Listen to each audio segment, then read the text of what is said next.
মহাপূর্ণ কুম্ভের সুযোগ আপনি জীবনে একবারই পাবেন। এই ট্রেনের স্পিড খুব ভালো, পরিষেবাও ভালো। আমাদের অ্যাটেন্ডেন্ট ভাই আজকে গাড়িতে ও ডিউটিতে আছে। শুধু স্পেস এতটা পড়েছে, এখনো কিন্তু 150 ml পুরোটা হয়নি। স্যার কিন্তু কোনো প্রভিশন রেনো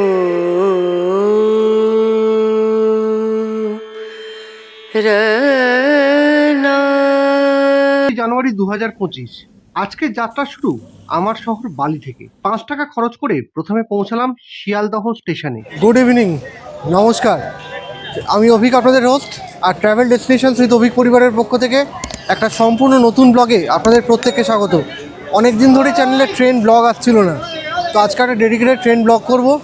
কোথায় যাচ্ছি, কী করছি সবটা আপনাদের সঙ্গে শেয়ার করব। এই মুহূর্তে আছি শিয়ালদহ স্টেশনের বাইরে। চলুন শুরু করি। অন্যান্য দিনের মতো সেদিনের কর্মব্যস্তময় শিয়ালদহ স্টেশনের অগণিত মানুষের ভিড় ঠেলে পৌঁছে গেলাম শিয়ালদার 13 নম্বর প্ল্যাটফর্মে।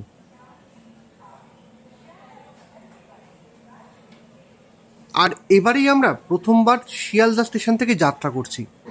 আজকে আমরা যাত্রা করছি 12987 শিয়ালদহ থেকে আজমেরগামী সুপারফাস্ট এক্সপ্রেসে।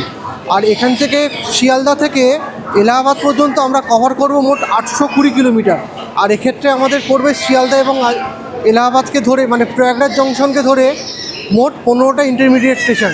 তো চলুন যাত্রা শুরু করি।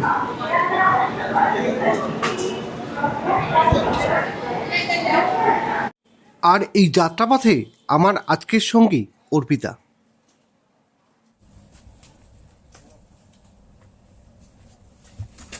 ছোট রে ভাই।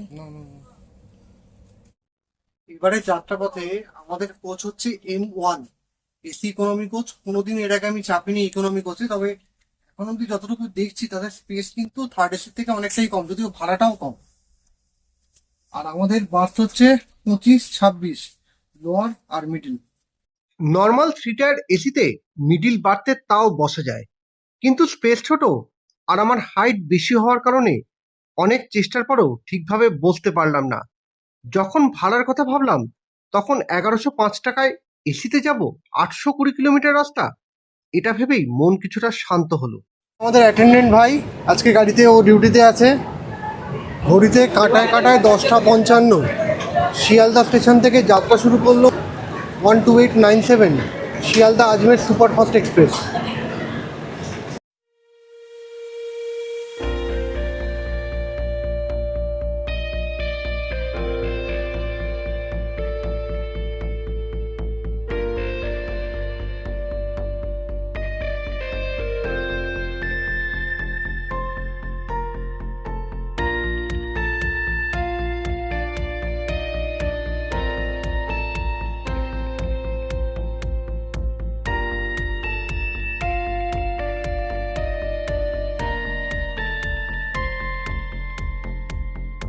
এবারে আপনাদের M1 কোচের বাথরুমে নিয়ে যাই। পরিষ্কার পরিচ্ছন্ন বাথরুম, সিঙ্ক, আয়না, কমোড সবকিছুই খুব পরিষ্কার।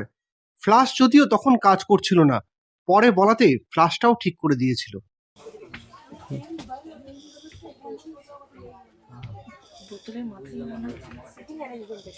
সেন্সর লাইট,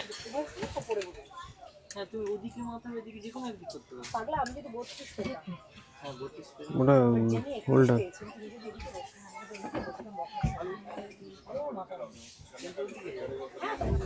আজকে যাওয়াটা আমাদের কপালে ছিল, কুম্ভ স্নান সত্যিই আমাদের কপালে ছিল। যদিও এবারে ট্রিপের জোশটা আমার থেকে অর্পিতার অনেক বেশি ছিল।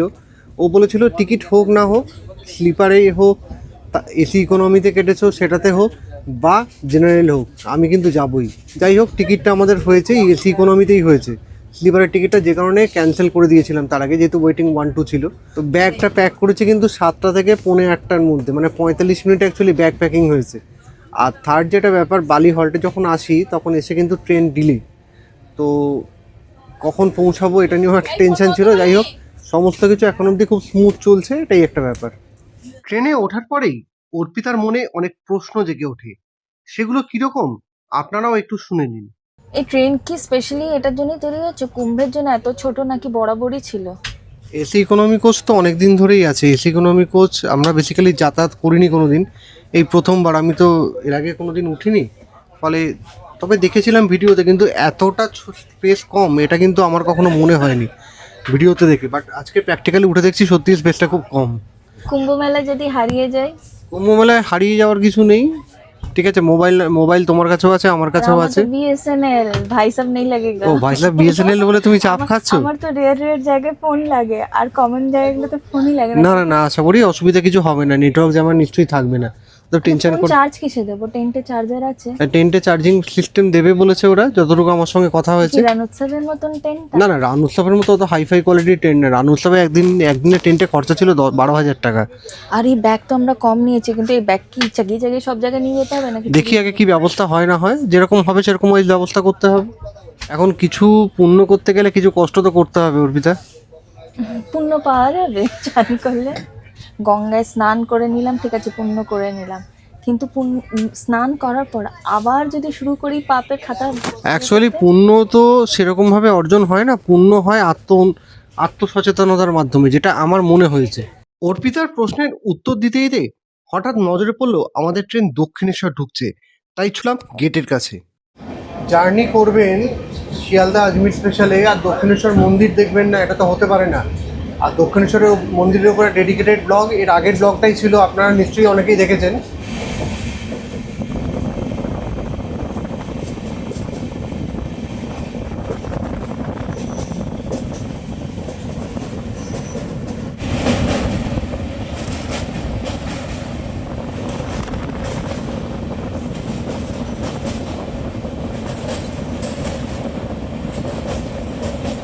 এরপর বালি হল স্টেশন ক্রস করার পর আমরা চললাম ঘুমের দেশে।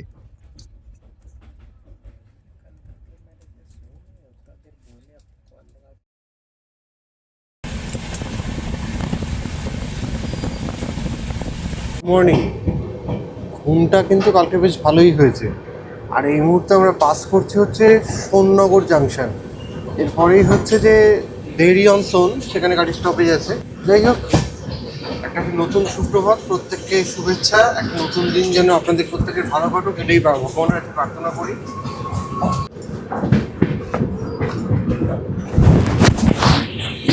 এবারে সোন নদীর ওপরে যে ব্রিজ, যে বিখ্যাত ব্রিজ, সেই ব্রিজ আমরা পাস করছি। ট্রেন জার্নি বরাবরই আমার কাছে প্রিয়। একটা জার্নিতে আপনি বিভিন্ন রকমের ল্যান্ডস্কেপ পাবেন, কখনো ভূগোলের বইতে পড়া নদী, আবার কখনো ইতিহাসের পাতায় প্রজ্বলিত স্থান, আবার হরেক রকমের খাওয়া দাওয়া। বেড়ে মেখেছে কিন্তু। আর এই সব কিছুই আপনাকে বিবিধের মাঝে মিলনের কথা মনে করিয়ে দেবে।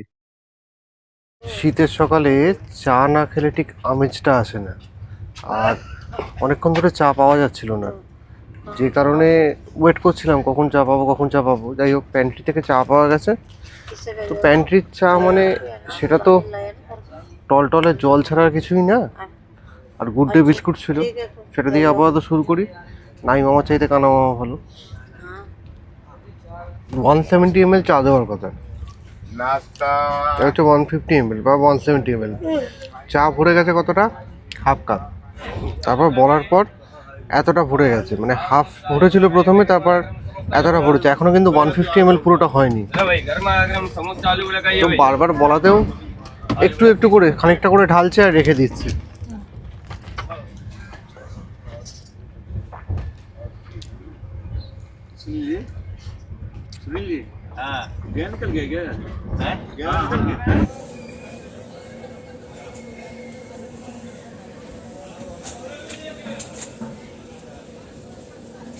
শিয়ালদা থেকে 569 কিলোমিটার পথ চলা অতিক্রান্ত আমরা এই মুহূর্তে এসে পৌঁছেছি সাসারাম জাংশন স্টেশনে।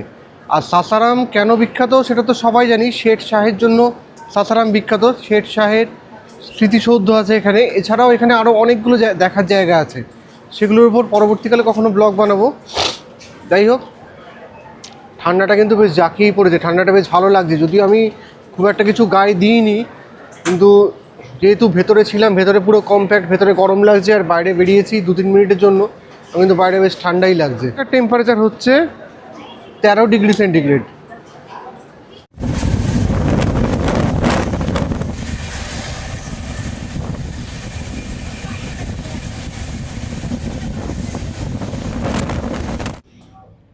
12987-এ কিন্তু বেশ কতগুলো জিনিস খুব ভালো নজরে পড়ছে। এক নম্বর হচ্ছে স্পিড, যেটা এক এক সময় 110 120 ঠেকিয়ে দিচ্ছে। দু নম্বর হচ্ছে বাথরুম কিন্তু খুব পরিষ্কার পরিচ্ছন্ন, মানে এটা নিয়ে কোনো কমপ্লেন করার জায়গা নেই। এর আগে কুম্ভ এক্সপ্রেসে, মানে আমি তো কুম্ভতে এর আগেও গেছি, মানে সেবার গেছিলাম হাওড়া থেকে হরিদ্বার কুম্ভ এক্সপ্রেসে। তো যদি সেই ব্লগটা আপনারা না দেখে থাকেন তাহলে আপনাদের জন্য ডিসক্রিপশানে আর উপরে আই বাটনে লিঙ্ক দেওয়া থাকবে। সেবারে ছিল কুম্ভের যন্ত্রণা, আর এবারে যাচ্ছি কুম্ভে। এবারের কী অভিজ্ঞতা হয় সেটা তো আপনাদের সঙ্গে শেয়ার করব। যাই হোক, সেদিক থেকে কিন্তু বলবো এই ট্রেন অনেক বেশি পরিষ্কার পরিচ্ছন্ন, রেগুলার ক্লিনিং হচ্ছে। আর একটা জিনিস, সেটা হচ্ছে একটাই সমস্যা, সেটা হচ্ছে আমাদের এই ইকোনমি কোচ হওয়ার জন্য স্পেসটা কম। একটা সাফোকেটিভ ব্যাপার কিন্তু থেকে যাচ্ছে, নাহলে কিন্তু বাকি সব দিক থেকে একদম ট্রেনের সার্ভিস ঠিক আছে।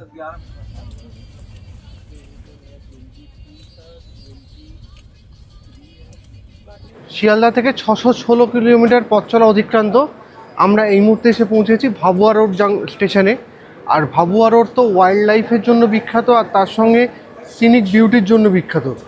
এখান থেকে খুব কাছেই হচ্ছে ভাবুয়া ওয়াইল্ড লাইফ এবং অন্যান্য ওয়াটারফল, সিনিক বিউটি, পিক সমস্ত কিছু আছে। যদি কেউ কখনো পারেন ভাবুয়া থেকে এসে ঘুরে যাবেন। আমি যদি পরবর্তীকালে কখনো সময় পাই তাহলে আমি অবশ্যই আসবো। তো এর পরবর্তী স্টপেজ আমাদের পণ্ডিত দীনদয়াল উপাধ্যায় জাংশন। 9:30 ঢোকার টাইম, দেখি কখন ছাড়ে। ভাবুয়া থেকে কিন্তু একদম টাইমে ছাড়লো।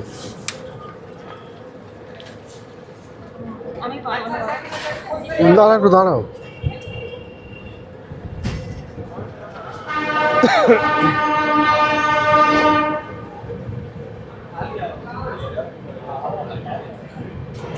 কটা দিন ধরেই শুনছিলাম ওয়েদার খারাপ, কখনো বৃষ্টি কখনো মেঘলা, এরকম ওয়েদার যাচ্ছিল।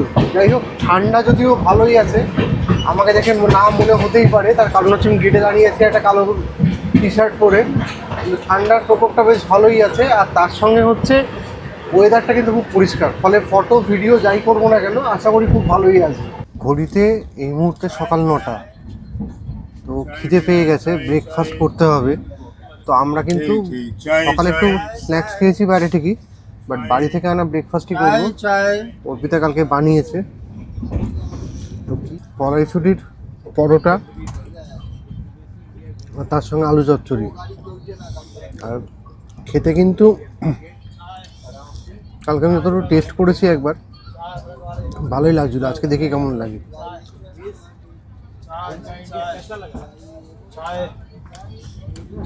ভালো করছে।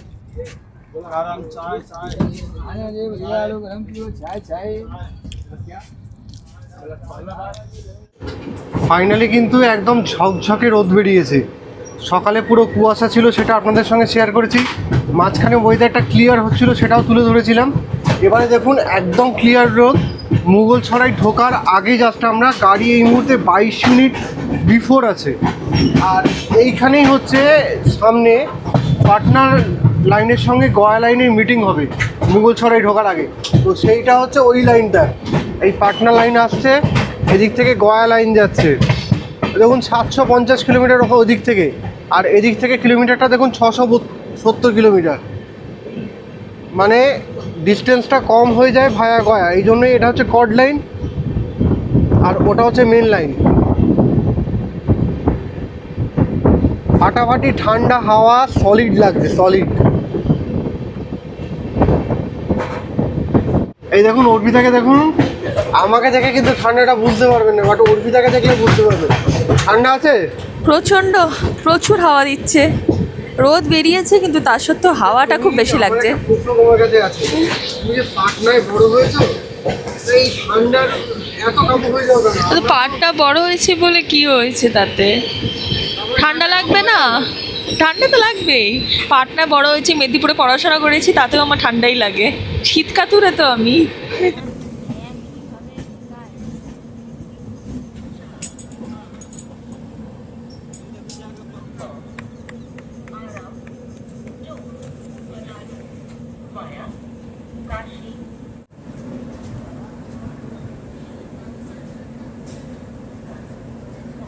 শিয়ালদা থেকে পথ চলা শুরু করে 673 কিলোমিটার পথ চলা অতিক্রান্ত। আমাদের গাড়ি এই মুহূর্তে এসে পৌঁছেছে পণ্ডিত দীনদয়াল উপাধ্যায় জাংশনে।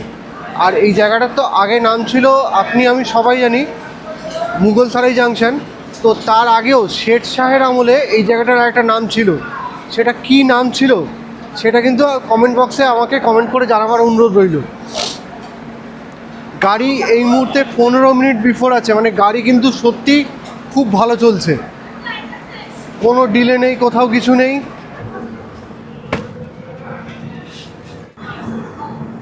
মুঘলসরাইয়ের 6 নম্বর প্ল্যাটফর্ম দিয়ে বাস করছে যোগবনি আনন্দ বিহার টার্মিনাস এক্সপ্রেস।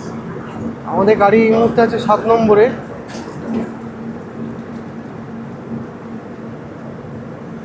এই গাড়িটা কিন্তু বিফোর টাইমই ঢুকেছিল।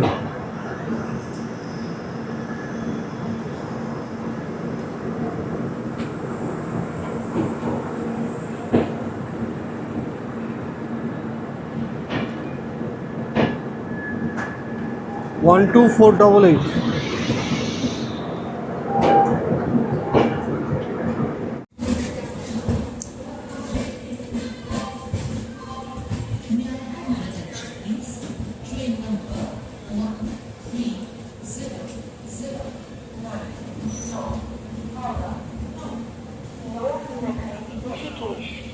वाया वाराणसी, लखनऊ, बरेली, मुरादाबाद, हाजीरमोगल, प्लेटफॉर्म नंबर 3।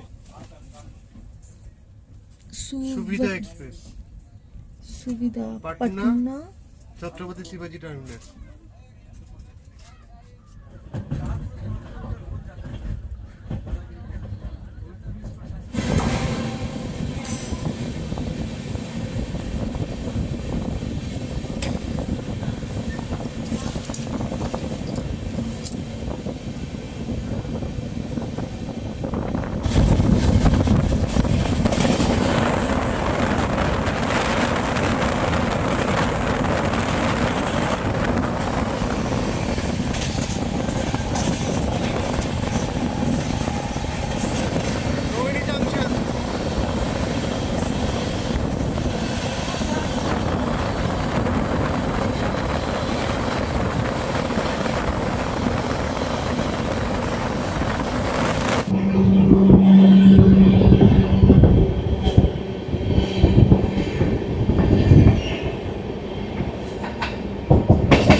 আমরা এই মুহূর্তে ক্রস করছি সেই যমুনা ব্রিজ।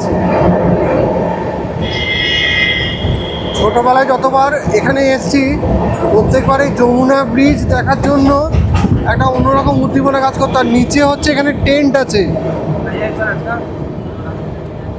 টেন্ট আছে।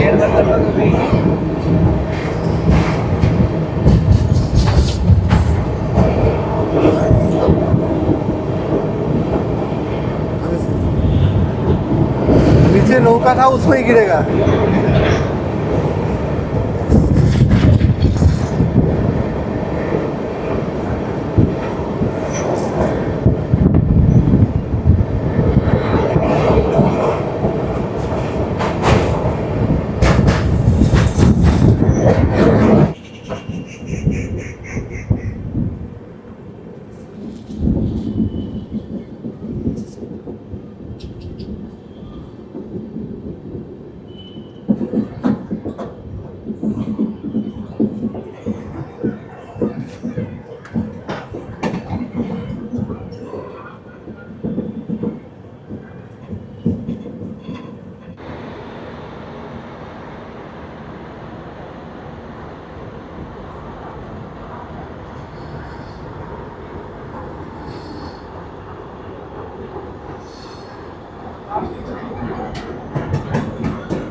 প্রয়াগরাজ স্টেশনে ঢোকার আগে নজরে এলো প্রচুর কুম্ভ স্পেশাল এক্সপ্রেস ট্রেন দাঁড়িয়ে আছে।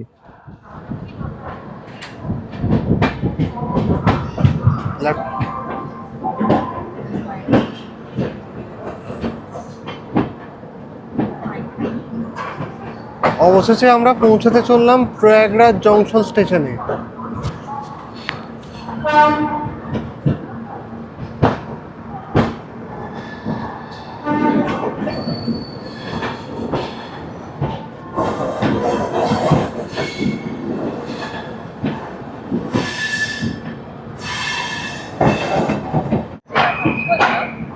না না কিছু বলবো